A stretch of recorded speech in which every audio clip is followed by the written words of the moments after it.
नमस्ते दोस्तों, रहस्यमय ज्ञान चैनल में आपका स्वागत है।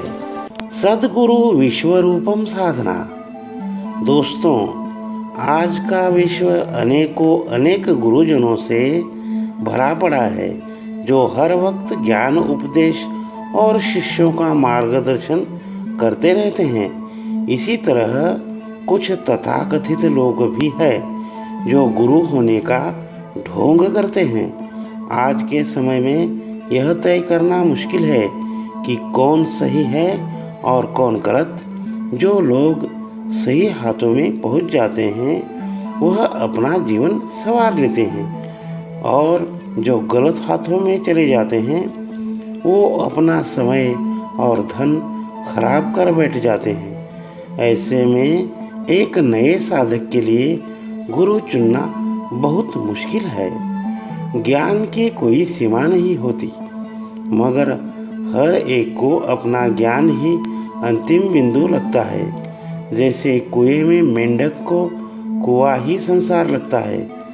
उसने तालाब नहीं देखा और तालाब वाले का तालाब ही संसार है। उसने समुंदर नहीं देखा। हमारे यहाँ एक कहावत प्रचलित है, पानी पिए छान के गुरु करिए जान के।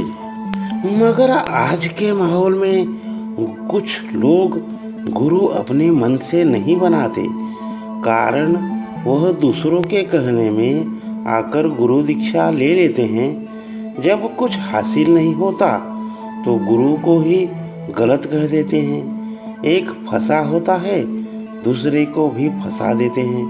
हम लूट गए सनम, अब आप भी आ जाओ।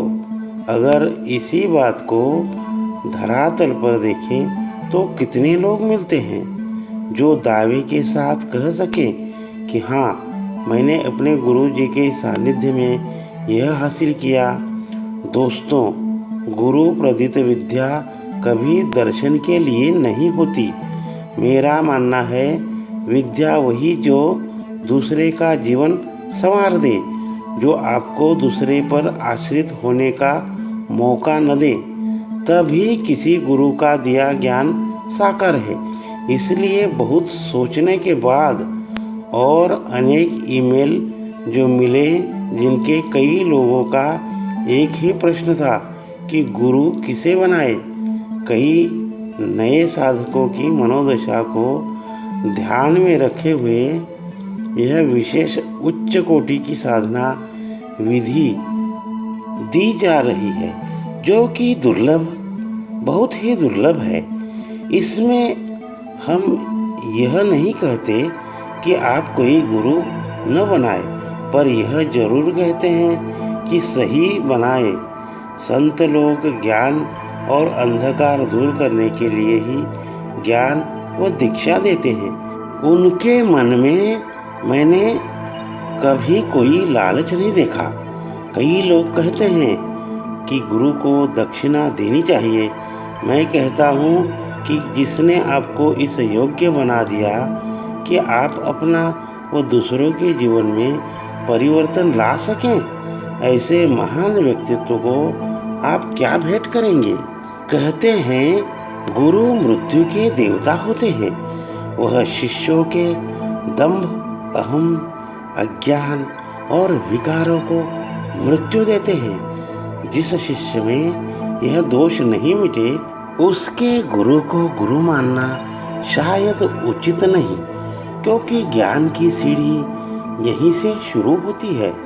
जो शिष्य गुरु तत्व का निरादर करता हो, बड़ों का सम्मान न कर पाए, वो अपने गुरु का भी अनजाने में निरादर कर बैठता है। गुरु समाज में बुराई के खात्मे के लिए ही शिष्य को बागी बनाते हैं, अपने स्वार्थ के लिए नहीं। इसलिए शिष्य को भी मर्यादावान होना चाहिए। अपने गुरु के सम्मान के लिए हमेशा तत्पर रहना चाहिए। इस गुरु पूर्णिमा की आप सभी को हार्दिक मंगल कामनाएं। इसकी साधना इस प्रकार है। इस साधना को करने से ज्ञान मार्ग स्वयं प्रदर्शित हो जाता है। साधक को सही गुरु की शरण मिल जाती है। जो साधक गुरु बना चुके हैं उनके लिए भी यह साधना ज्ञान का नया रास्ता खोल देती है। आदि गुरु महादेव जी को नमस्कार करते हुए यह साधना इसीलिए भी जरूरी है क्योंकि यह मन में भटकाव को रोक देती है। मन शांत हो सही दिशा में चल पड़ता है। इसकी साधना सामग्री इस प्रकार है। आपके पास सफेद या पीले वस्त्र होने चाहिए।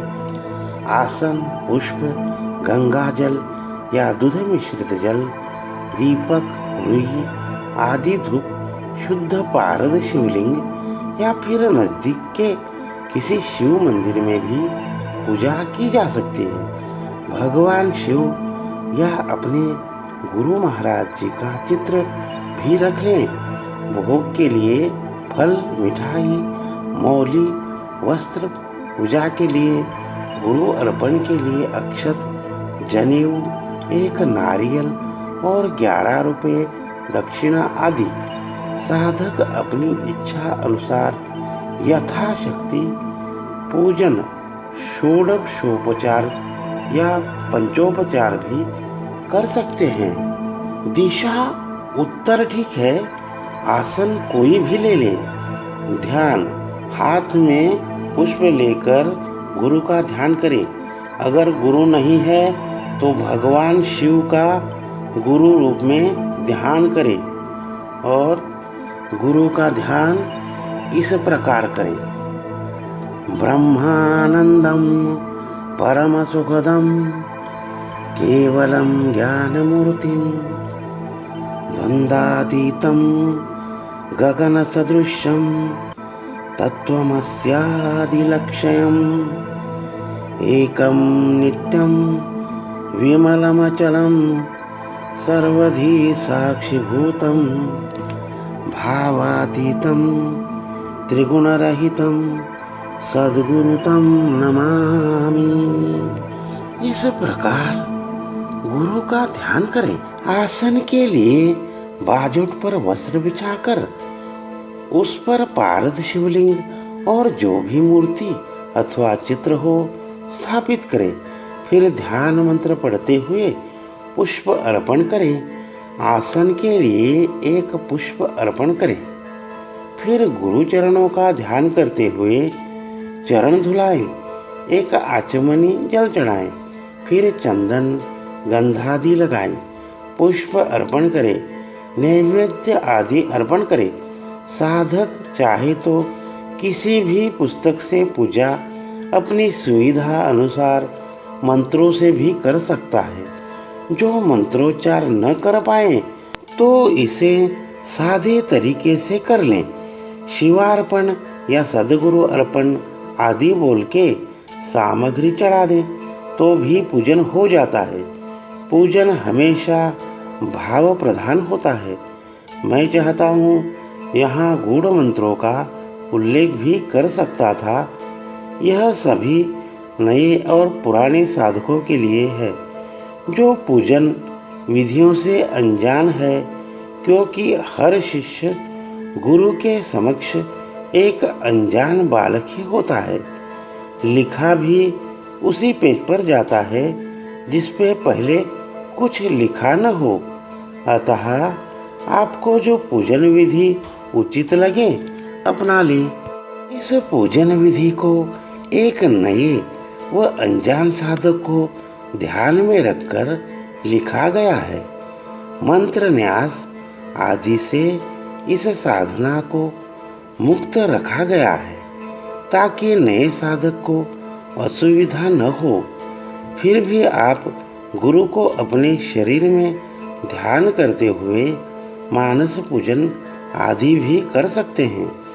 अतः मैं गुरु को भोग जो भी आप घर में खीर, मिठाई आदि बनाते हैं, अर्पण के बाद आचमन कराकर नारियल मौली बांध के 11 रुपये दक्षिणा के साथ चढ़ा दें।